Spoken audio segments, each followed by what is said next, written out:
Bismillah, elhamdülillah, ve salatu ve selamu ala Resulillah.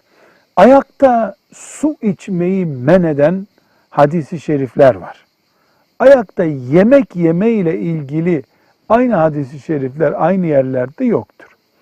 Müslüman esasen yemesini içmesini oturarak yapar. İslam terbiyesine uygun olan budur.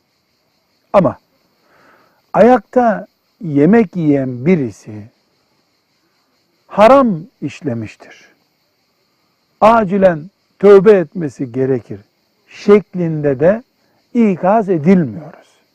Oturarak yememiz isteniyor. Edebimiz, sağlığımız bunu gerektiriyor.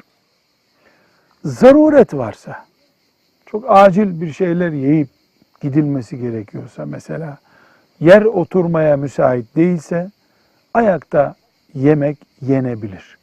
Velhamdülillahi Rabbil Alemin.